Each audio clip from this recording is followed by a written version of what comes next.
আসসালামু আলাইকুম রহমতুল্লাহি ওবরকাতুহ। সম্মানিত দর্শক, উসমান হাদি আহত হওয়ার পর পুরো বাংলাদেশের রাজনীতিতে টান টান উত্তেজনা। দেশের অভ্যন্তরে রাজনীতির যে একটা স্বাভাবিক গতিপথ ছিল সেটি থমকে দাঁড়িয়ে গেছে। নির্বাচনের যে ট্রেনটি চলছিল সেই ট্রেনটিও থেমে গেছে। যদিও প্রধান নির্বাচন কমিশনার বলার চেষ্টা করেছেন যে নির্বাচনের আগে এরকম বহু হত্যাকাণ্ড ঘটে এবং সেগুলো বিচ্ছিন্ন ঘটনা, এবং সেই ঘটনার কারণে কখনো নির্বাচন থেমে থাকেনি। তিনি উদাহরণ হিসেবে অতীতে উসমান হাদির চাইতে বড় বড় মানুষ যারা হত্যাকাণ্ডের শিকার হয়েছেন তার মধ্যে সাবেক অর্থমন্ত্রী কিবরিয়া সাহেব সে কথা উল্লেখ করেছেন। একটা সময় রাশেদ খান মেননের উপরও মারাত্মক আক্রমণ করা হয়েছিল এবং তিনি বাঁচবেন কিনা সেটি নিয়ে যথেষ্ট সন্দেহ ছিল। তো এই সকল ঘটনাও কিন্তু নির্বাচনকে প্রলম্বিত করতে পারেনি। তো তিনি এই যে হাদির উপর যে হত্যাকাণ্ডের চেষ্টা বা গুলি করার যে চেষ্টা, এবং হাদি এখন যেভাবে জীবন মরণ সমস্যায় আছেন, এটাকে একটি বিচ্ছিন্ন ঘটনা উল্লেখ করে নির্বাচনটি সঠিক সময় হওয়ার ব্যাপারে প্রত্যয় ব্যক্ত করেছেন। যদিও তার এই বক্তব্য নিয়ে নিদারুণ সমালোচনা হয়েছে, কিন্তু সমালোচনার মধ্যে কিন্তু পরিস্থিতি থেমে থাকেনি। অন্যদিকে বাংলাদেশের দুটো ঘটনা মারাত্মকভাবে যাকে বলা হয় যুগান্তকারী একটা পরিণতির দিকে যাচ্ছে। একটি ঘটনা হলো সিঙ্গাপুরের হাসপাতালে হাদির জীবন মরণ সমস্যা। আমি যে ভিডিওটি করছি, যেদিন এই ভিডিওটি করছি সেই দিনের সকালের খবর হলো হাদির শারীরিক অবস্থা ভালো নয়। অন্যদিকে এভারকের হাসপাতালে বেগম জিয়া তিনিও জীবন মৃত্যুর সন্ধিক্ষণে আছেন। তিনি তার যে ডাক্তার জাহিদ, তার বক্তব্য অনুযায়ী একটা স্ট্যাবল স্থিতিশীল অবস্থায় আছেন। তো যে বয়স ৮০ বছর বয়স, সেই বয়সে বলার চেষ্টা করা হচ্ছে যে তার শরীর ঠিক ওইভাবে রেসপন্ড না করলেও তার মস্তিষ্ক, মানে বেগম জিয়ার মস্তিষ্ক রেসপন্ড করছে। আবার অন্যদিকে হাদির মস্তিষ্ক রেসপন্ড করছে না, কিন্তু তার বডি রেসপন্ড করছে। এই দুটো ঘটনার চূড়ান্ত পরিণতির উপর, মানে তাদের সুস্থ হওয়ার উপরে অথবা দুনিয়া থেকে তাদের বিদায় নেওয়ার উপর আমাদের রাজনীতির যেটিকে বলা হয় কোর্স অফ অ্যাকশন, সেটি নির্ভর করবে। দ্বিতীয় আরেকটি বিষয়, সেটি হলো বেগম জিয়ার যে অসুস্থ হওয়া নিয়ে সারা বাংলাদেশ তোলপাড় চলছিল। বিএনপি নেতাদের যে আবেগ উৎকণ্ঠা এবং সেটাকে কেন্দ্র করে যত আলাপ আলোচনা, রাজনৈতিক সমালোচনা চলছিল, তা জনাব হাদির আহত হওয়ার পরে এটা রিভার্স হয়ে গেছে। এখন ওই প্রসঙ্গটি বলতে গেলে ধামাচাপা পড়ে গেছে। বেগম জিয়া কোথায় আছেন, কোন অবস্থায় আছেন, এই বিষয় নিয়ে মানুষ এই মুহূর্তে রেসপন্ড করছে না হাদির আহত হওয়ার আগে যেভাবে মানুষ রেসপন্ড করত। অন্য একটি ঘটনা, সেটা হলো জনাব তারেক রহমান সাহেব বাংলাদেশে আসবেন ২৫ তারিখে। তো ২৫ তারিখে বাংলাদেশে আসবেন, এটা নিয়েও ঠিক বিএনপির লোকজনের যে আবেগ, উচ্ছ্বাস, উদ্দীপনা, যেভাবে তারা জনাব তারেক রহমান সাহেবকে বরণ করে নেওয়ার একটা প্রস্তুতি তারা নিচ্ছে, বা যেরকম একটা লোক সমাবেশের চেষ্টা তারা করছে, কিন্তু এটা অনেকটা সেই নির্বাচনের তফসিল ঘোষণার মতো ঘটনা ঘটে গেছে। অর্থাৎ সিইসির তফসিল ঘোষণা করেছেন, দৃঢ়তা দেখাচ্ছে নির্বাচন হবে, কিন্তু জনগণের মধ্যে সার্বজনীন যে একটা সাড়া, সেটা নেই। তদ্রূপ তারেক রহমান সাহেব যদি আজ থেকে ২ মাস আগে আসতেন, ১ মাস আগে আসতেন, এমনকি তার মা যেদিন হাসপাতালে গুরুতর অসুস্থ সেই দিনে যদি আসতেন, তাহলে ঢাকার শহরে রীতিমতো কি যে হতো বলা যায় না। কিন্তু এখন ঠিক ওই জিনিসটা নেই। তো বোঝার চেষ্টা করুন যে যখন ভূমিকম্প হচ্ছে, তারপরে ঘূর্ণিঝড় হচ্ছে, প্রবল বর্ষণ হচ্ছে, কিন্তু মানুষের মধ্যে কোনো অনুভূতি নেই। ইট মিনস মানুষ অনেকটা রোজ হাসরের ময়দানে যেভাবে মাতাল অবস্থায়, ভীত সন্ত্রস্ত অবস্থায় ঘুরতে থাকবে এবং ইয়ানপসি করতে থাকবে, ঠিক তদ্রূপ এখন বাংলাদেশের অবস্থা হয়ে গেছে। প্রতিটি বাঙালির জীবনে এই মুহূর্তে অর্থনৈতিক সমস্যা, ব্যক্তিগত নিরাপত্তাহীনতা এবং বেঁচে থাকার সংগ্রাম প্রতিদিন এত প্রবলভাবে আসছে। এর ফলে আমাদের জাতীয় রাজনৈতিক জীবনে যে যুগান্তকারী ঘটনাগুলো ঘটে যাচ্ছে, যেটি নিয়ে রাজনৈতিক দলগুলোর অস্তিত্ব, তাদের সফলতা, তাদের ব্যর্থতা সবকিছু নির্ভর করছে, সেটি নিয়ে সাধারণ জনগণের কোনো আবেগ বা উৎকণ্ঠা কাজ করছে না। তো এই যে প্রেক্ষাপট, এরই প্রেক্ষাপটে যেটি হচ্ছে, হাদির এই ঘটনা নিয়ে রাজনৈতিক যারা নেতৃবৃন্দের একটা অংশ, যাদেরকে বলে দক্ষিণ পন্থা, ধর্মভিত্তিক রাজনীতি যারা করেন, যারা বাংলাদেশে খেলাফত কায়েম করতে চান, যারা বাংলাদেশে ইসলামী হুকুমত কায়েম করতে চান, যারা মনে করেন যে ভারত আমাদের শ্রেণীর শত্রু এবং আমাদের যদি বাঁচতে হয় ভারতের বিরুদ্ধে লড়াই সংগ্রাম করে মাথা উঁচু করে আমাদেরকে বাঁচতে হবে।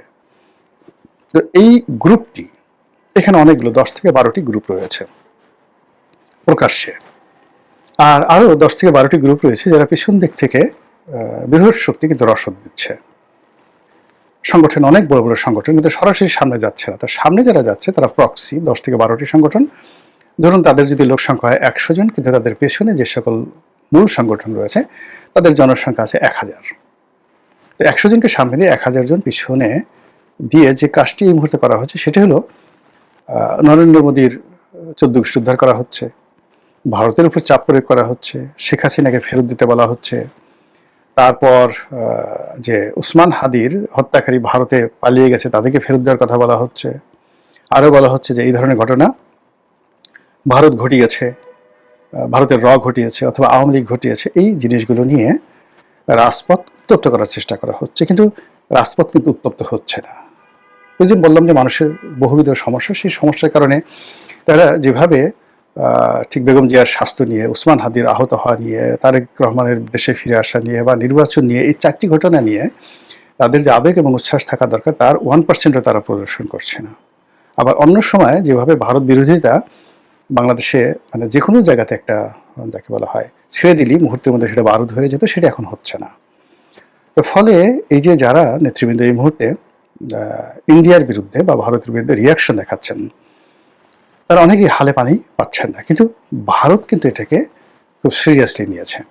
যেমন দুটো ঘটনা, ভারতের যে রাষ্ট্রদূতকে ডেকে পাঠানো হলো পররাষ্ট্র মন্ত্রণালয়ে, এটা এই সময়টিতে খুব যাকে বলা হয় একটা ব্যতিক্রমধর্মী ঘটনা। আবার অন্যদিকে একেবারেই ব্যতিক্রমধর্মী ঘটনা, সেটা হলো দিল্লিতে ভারতের যে নিযুক্ত বাংলাদেশের রাষ্ট্রদূত রয়েছেন তাকেও ডেকে পাঠানো হয়েছে।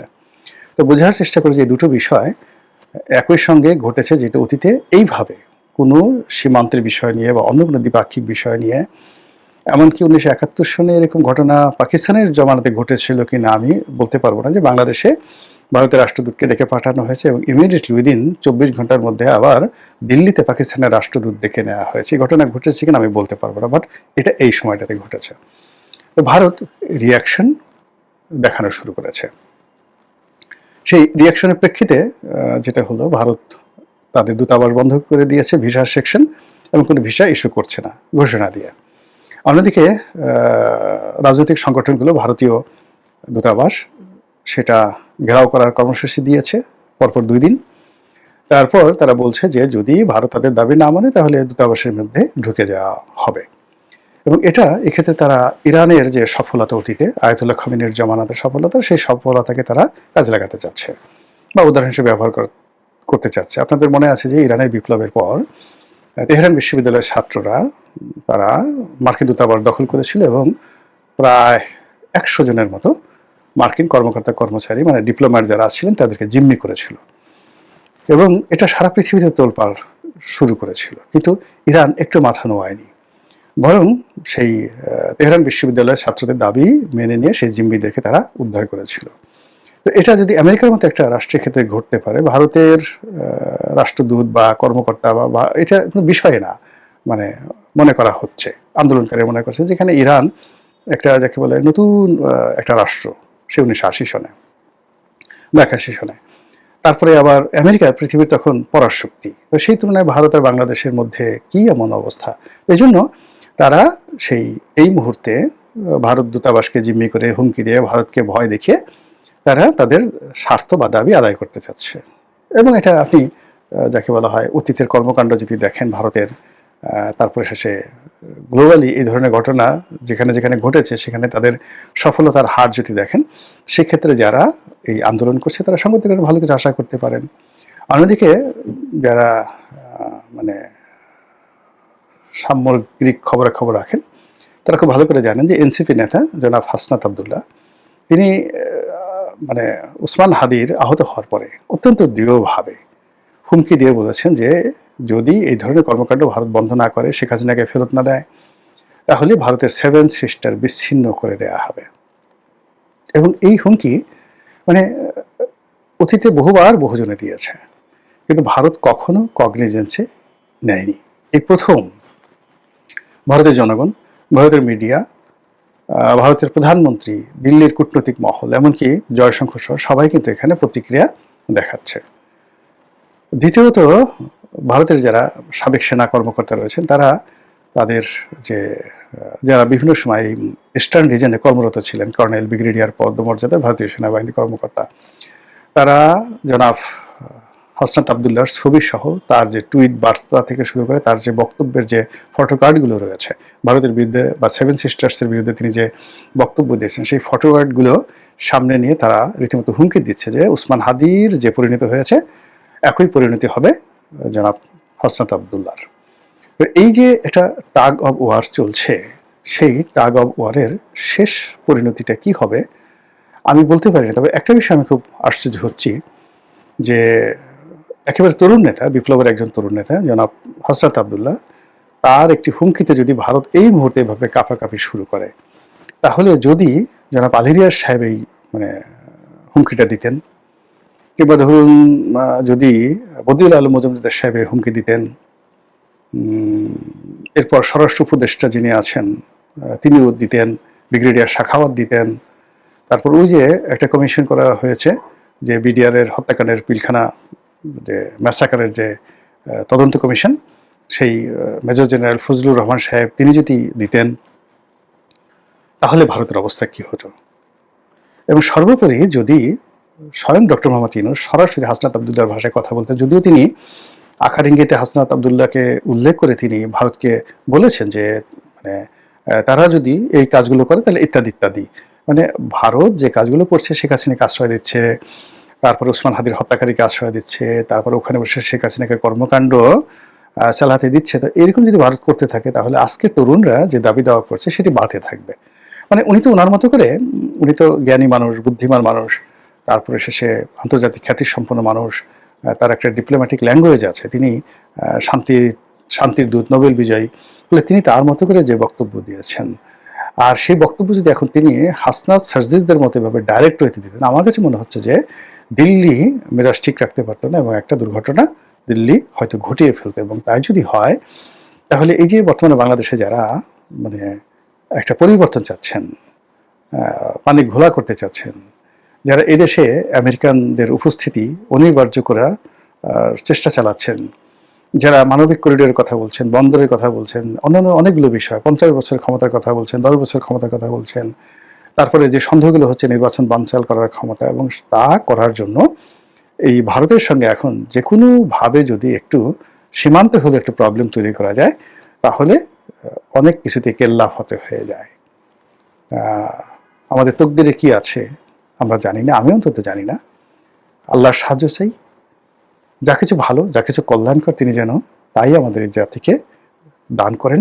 কোনো দেশি বা বিদেশি চক্রান্ত, সেই চক্রান্তের ফাঁদে আমাদের দেশ যেন না পড়ে, আমাদের রাষ্ট্র যেন আক্রান্ত না হয়, এবং আমরা যারা জনগণ আমরা দীর্ঘমেয়াদী কোনো যুদ্ধের মতো ব্যয়বহুল একটা বিষয় আমরা যেন জড়িয়ে না পড়ি। আল্লাহ আমাদেরকে সবাইকে এই বিপদ এবং বিপত্তি থেকে রক্ষা করুন। আসসালামু আলাইকুম ওয়া রাহমাতুল্লাহি ওয়া বারাকাতুহু।